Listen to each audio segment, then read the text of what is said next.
Bismillahir Rahmanir Rahim. FCPS Part 1 Examination 2026 June medicine question solve সেশনে আপনাদের সবাইকে স্বাগতম জানাচ্ছি। আমি doctor Tasbir Hasan Soumik. Question number 24 single best answer question. যে কোশ্চেনটি এসেছিল তার স্টেমটি ছিল কতটা এরকম: এ 28-year-old man presents with recurrent right lower quadrant abdominal pain, chronic watery diarrhea, weight loss, and polyarthralgia for the last 8 months. His maternal uncle underwent bowel resection surgery for a chronic intestinal disease. Clinical suspicion of inflammatory bowel disease is raised. Lead-in: which of the following is the most appropriate next investigation to establish the diagnosis? Option A, fecal calprotectin. Option B, colonoscopy with ileoscopy and biopsy. Option C, capsule endoscopy. Option D, small bowel biopsy. Option E, anti-tissue transglutaminase বা anti-TTG antibody. Correct answer will be option B, colonoscopy with ileoscopy and biopsy. কোশ্চেনটি যদি আমরা বাংলায় করতে চাই তাহলে কোশ্চেনটি ছিল এরকম: একজন 28 বছর বয়সী পুরুষ গত 8 মাস ধরে বারবার ডান তলপেটে ব্যথা মানে রাইট লোয়ার কোয়াড্র্যান্ট পেইন, দীর্ঘদিনে পানির মতো ডায়রিয়া, ওজন কমে যাওয়া এবং একাধিক জয়েন্টে ব্যথা মানে পলিআর্থ্রালজিয়া নিয়ে আসেন। তার মামার দীর্ঘস্থায়ী অন্ত্রের রোগের জন্য বাওয়েল রিজেকশন সার্জারি করা হয়েছিল। চিকিৎসকের ইনফ্লামেটরি বাওয়েল ডিজিজ বা আইবিডি সন্দেহ হয়। এখন প্রশ্ন হলো, এই রোগের ডায়াগনোসিস নিশ্চিত করার জন্য সবচেয়ে উপযুক্ত পরবর্তী ইনভেস্টিগেশন কোনটি? Faecal calprotectin, colonoscopy with ileoscopy and biopsy, capsule endoscopy, small bowel biopsy, anti TTG antibody. আমাদের কারেক্ট অ্যান্সার হবে option B, colonoscopy with ileoscopy and biopsy. FCPS exam সিক্রেটের মধ্যে যদি দেখি যে এই প্রশ্নের আসল উদ্দেশ্য ইনভেস্টিগেশন অফ চয়েস জানা। এক্সামিনার ইচ্ছাকৃতভাবে ফিকাল ক্যালপ্রোটেক্টিন দিয়েছেন যাতে পরীক্ষার্থী বিভ্রান্ত হয়। মনে রাখুন, screen test is not equal to confirmatory diagnostic test. আমরা এখন স্টেম ডিসেকশনে চলে আসব, ক্লু বাই ক্লু অ্যানালাইসিস করব। প্রশ্নে বলা ছিল রাইট লোয়ার কোয়াড্র্যান্ট পেইন মানে টার্মিনাল আইলিয়ামটার ইনভলভমেন্ট রয়েছে। তারপর ক্রনিক ওয়াটারি ডায়রিয়া মানে ক্রনিক ইন্টেস্টিনাল ইনফ্লামেশন রয়েছে। ওয়েট লসের একটা হিস্ট্রি রয়েছে, সেখান থেকে আমরা বুঝতে পারি যে malabsorption plus chronic inflammatory disease.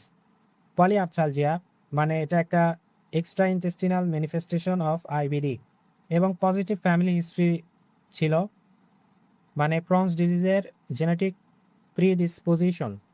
সবগুলো একত্রে যদি করা হয় তাহলে এটা ক্রনস ডিজিজ হবে। ক্লিনিক্যাল রিজনিংয়ের মধ্যে দেখি যে ক্রনস ডিজিজ সন্দেহ হলে ডায়াগনোসিস নিশ্চিত করতে শুধু ইনফ্লামেশন প্রমাণ করলেই হবে না, প্রয়োজন সরাসরি ইন্টেস্টিনাল মিউকোজা দেখা, ডিজিজ এক্সটেন্ট নির্ণয় করা, টার্মিনাল আইলিয়াম মূল্যায়ন করা, হিস্টোপ্যাথোলজি এর জন্য বায়োপসি। এই চারটি সুবিধা একমাত্র colonoscopy with terminal ileoscopy and biopsy দেয়। এখন দেখে নেই যে কেন colonoscopy with ileoscopy and biopsy সঠিক উত্তর। এটি সাসপেক্টেড ক্রনস ডিজিজের ইনভেস্টিগেশন অফ চয়েস। ক্লোনোস্কোপিতে যা দেখা যায় তা হলো skip lesions, aphthous ulcer, zip linear ulcers, cobblestone appearance, terminal ileitis, rectal sparing, অনেক দেরিতে পাওয়া যায় এটা। আর বায়োপসি করলে কি আমরা জানতে পারি যে transmural chronic inflammation, focal fifth distortion, lymphoid aggregates. আর non caseating granuloma highly suggestive, তবে সব রোগীতে থাকে না। এফসিপিএস পার্লের ভিতরে দেখি যে সাসপেক্টেড ক্রনস ডিজিজ হলে colonoscopy plus terminal ileoscopy plus multiple biopsy equal to investigation of choice. এখন দেখে নেই যে হোয়াই আদার অপশনস আর রং, কেন অন্যান্য অপশনগুলো সঠিক নয়। অপশন এতে বলা ছিল যে ফিকাল ক্যালপ্রোটেক্টিন এটি নিউট্রোফিল ডিরাইভ প্রোটিন যা ইন্টেস্টিনাল ইনফ্লামেশনের সেন্সিটিভ মার্কার। এটি কিসে ব্যবহার করা হয়? ফিকাল ক্যালপ্রোটেক্টিং ইউজ করা হয় আইবিজি প্লাস আইবিএস ডিফারেন্সিয়েশনে, ডিজিজ অ্যাক্টিভিটি মনিটরিং করার জন্য আর রিল্যাপস প্রেডিকশনের জন্য। কেন এটা সঠিক উত্তর নয়? কারণ এই ফিকাল ক্যালপ্রোটেক্টিন ডায়াগনোসিস নিশ্চিত করতে পারে না, এন্ডোস্কোপিক লেশিয়ন দেখায় না, হিস্টোপ্যাথোলজি দেয় না। এফসিপিএস পার্লের ভিতরে যদি দেখি যে faecal calprotectin equal to screening অথবা supportive test, colonoscopy plus biopsy equal to confirmatory diagnostic test. Option সিতে বলা ছিল যে ক্যাপসুল এন্ডোস্কোপি স্মল ইন্টেস্টাইনের মিউকোজা দেখার জন্য খুবই সংবেদনশীল একটি ইনভেস্টিগেশন। এটা কেন প্রথম পছন্দ নয়? ক্যাপসুল এন্ডোস্কোপি ইনিশিয়াল ইনভেস্টিগেশন নয়, এতে টিস্যু বায়োপসি নেওয়া যায় না, আর ইন্টেস্টিনাল স্ট্রিকচার থাকলে ক্যাপসুল রিটেনশন হতে পারে। সাধারণত ক্লোনোস্কোপি নেগেটিভ হলেও ফ্রন্স সন্দেহ থাকলে করা হয়। অপশন ডিতে ছিল small bowel biopsy. Small bowel biopsy প্রধানত করা হয় সিলিয়াক ডিজিজে, হুইপল ডিজিজে, ম্যাল অ্যাবজর্পশন সিন্ড্রোমে। ক্রনস ডিজিজে আলাদা স্মল বাওয়েল বায়োপসি প্রথম ইনভেস্টিগেশন নয়। টার্মিনাল আইলিয়ামের বায়োপসি ক্লোনোস্কোপি এর মাধ্যমেই নেওয়া হয়। অপশন ইতে ছিল অ্যান্টি টিটিজি অ্যান্টিবডি। এটি সিলিয়াক ডিজিজের স্ক্রিনিং টেস্ট। স্টেমে রয়েছে যে right lower quadrant pain, chronic diarrhoea, weight loss, polyarthralgia, positive family history, এগুলো ক্রনস ডিজিজের পক্ষে, সিলিয়াক ডিজিজের নয়। এফসিপিএস হাই এল পালসের ভিতরে যদি দেখি যে ক্রনস ডিজিজ মাউথ থেকে অ্যানাস পর্যন্ত যে কোনো অংশে হতে পারে। টার্মিনাল আইলিয়াম সবচেয়ে বেশি আক্রান্ত হয়। Transmural inflammation equal to fistula stricture abscess.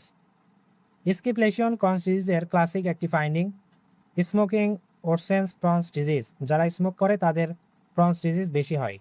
Investigation of choice সেটা হলো colonoscopy with terminal ileoscopy plus multiple biopsies. Non caseating granuloma ডায়াগনোসিসকে স্ট্রংলি সাপোর্ট করে, তবে সব রোগীতে থাকে না। এমআরসিপি পালসের মধ্যে যদি দেখি যে chronic diarrhoea plus weight loss plus right lower quadrant pain plus extra intestinal manifestation equal to think Crohn's disease. Colonoscopy establishes diagnosis, disease extent and biopsy, তিনটি একসাথে দেয়।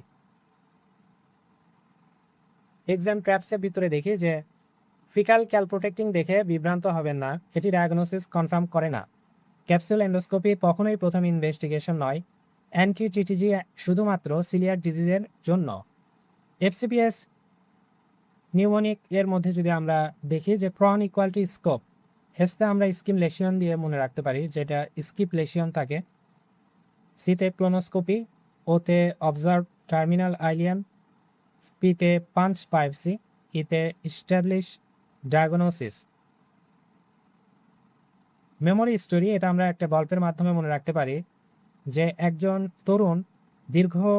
তরুণ রোগীর দীর্ঘদিনের ডায়রিয়া, ডান তলকেটে ব্যথা ও ওজন কমছে।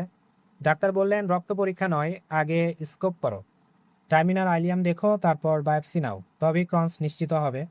মনে রাখুন, Crohn's scope before you hope. Final answer যদি দেখি যে option B, colonoscopy with ileoscopy and biopsy.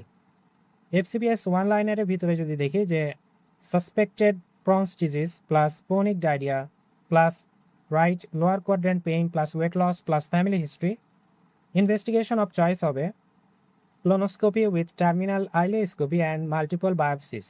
Faecal calprotectin is a screening বা supportive marker, not a confirmatory diagnostic test.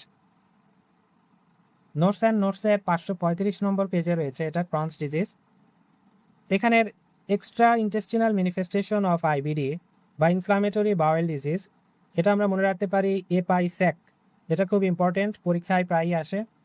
এতে আমরা অ্যাপথাস আলসার দিয়ে মনে রাখতে পারি। পিতে পায়োডার্মা গ্যাংগ্রিনোসাম, আইতে আইরিটিস, ডিতে ইরাইথেমা নডোসাম, এসতে স্ক্লেরোজিং কোলাঞ্জাইটিস, এতে আর্থ্রাইটিস, সিতে ক্লাবিং অফ ফিঙ্গার টিপস। এখানে ইনভেস্টিগেশনের মধ্যে বলা আছে যে C reactive protein correlates well with disease activity, faecal ক্যালপ্রোটেক্টিন।